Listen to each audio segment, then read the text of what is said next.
Hello Megasin, in your opinion, should I get an Xbox One, perhaps a PlayStation 4? But I was also debating maybe I should get a Nintendo Wii U. What do you think? I get asked this question all the time, multiple times per day, a shit ton of times per week, and I figured, fuck it, make a video about it, because I typically end up giving the same exact answer, but I thought, why not give that answer and then more detail and an explanation as to why I have such an answer, and try to have the most even battlefield whenever it comes to the most polarizing question, what console should somebody go and get?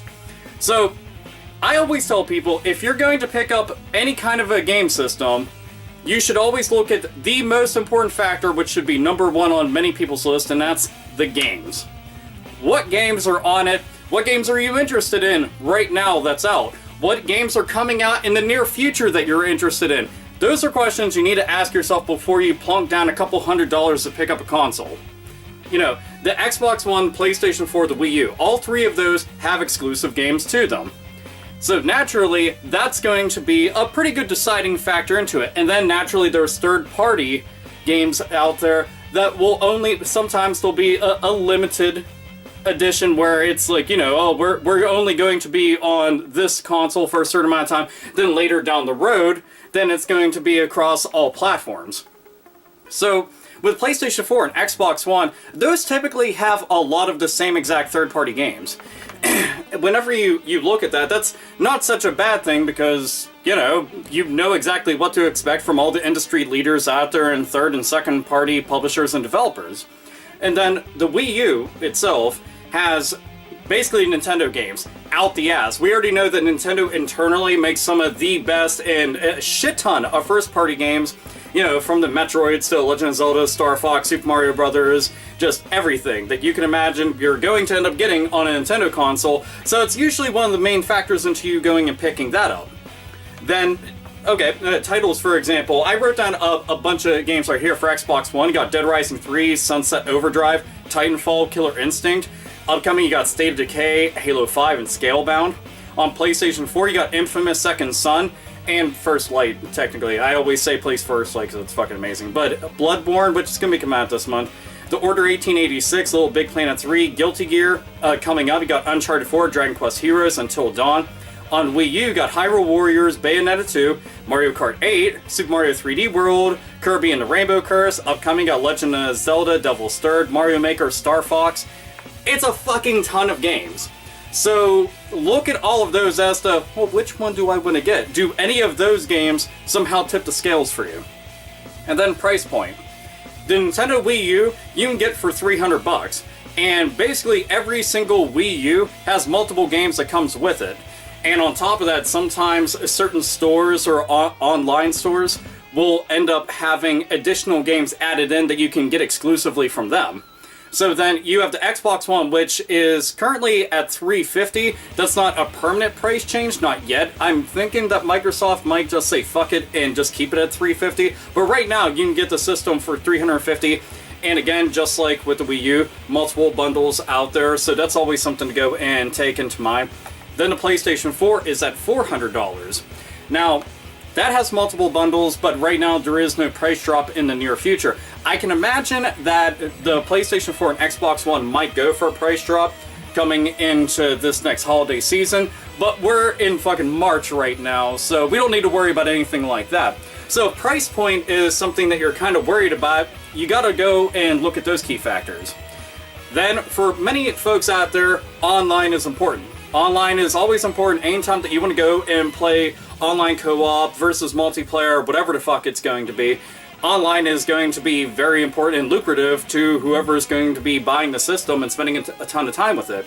Now, the Wii U, a lot of people kind of scoff and laugh at the online with the Wii U because typically there isn't a lot of games that take advantage of it, and then most people just say that it's very laggy, it's not all that good, there's constant disconnections.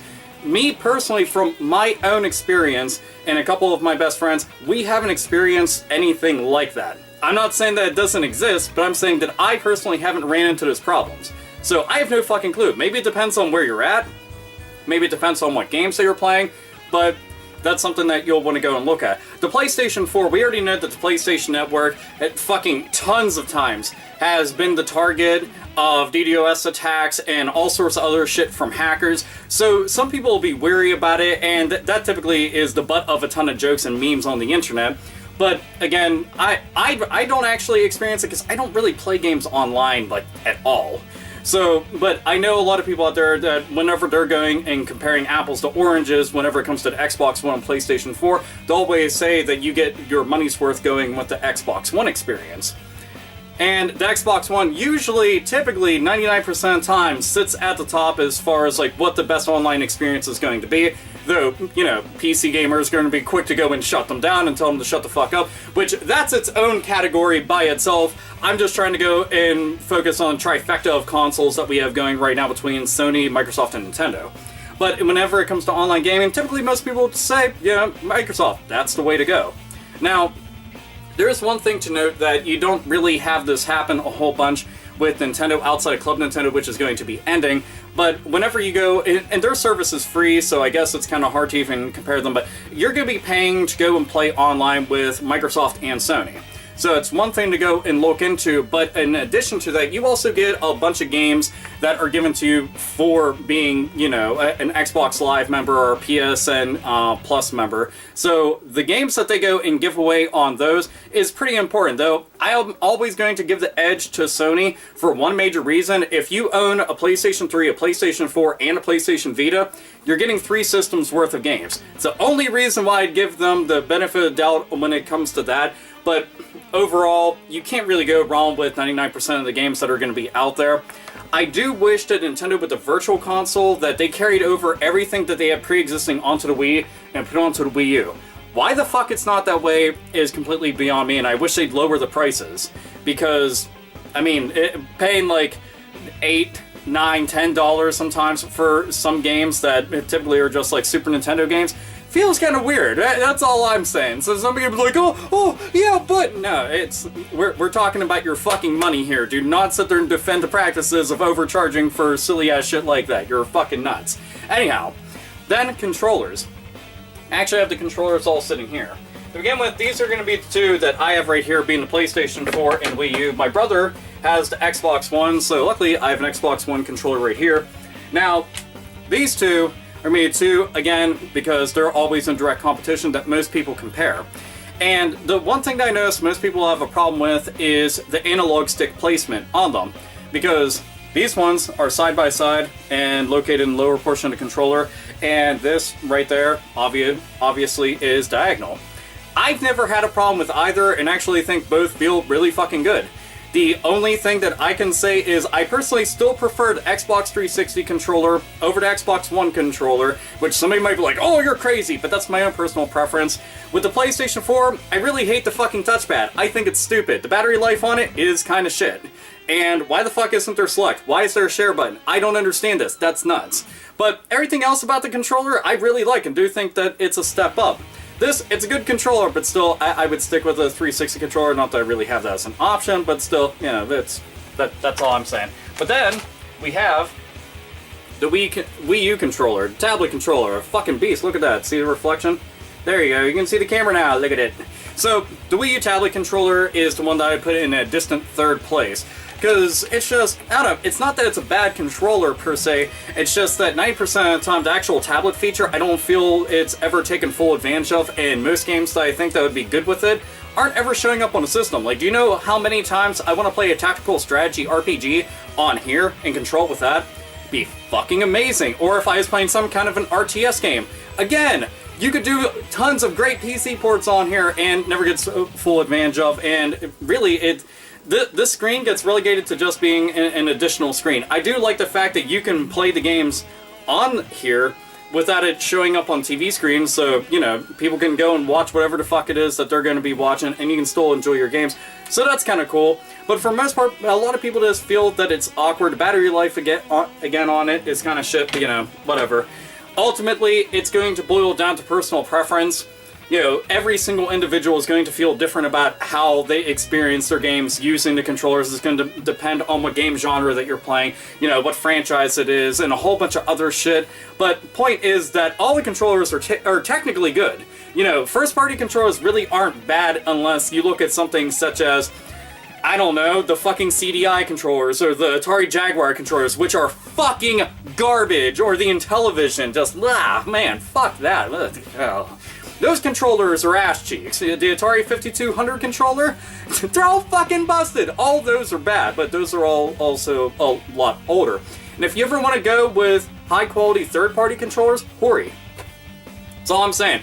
Hori controllers are amazing and really fucking good, and they'll always get the Alpha Omega Sin seal of approval for what it's worth, which is probably not much of shit. A couple of little fucking copper pieces. That's about all.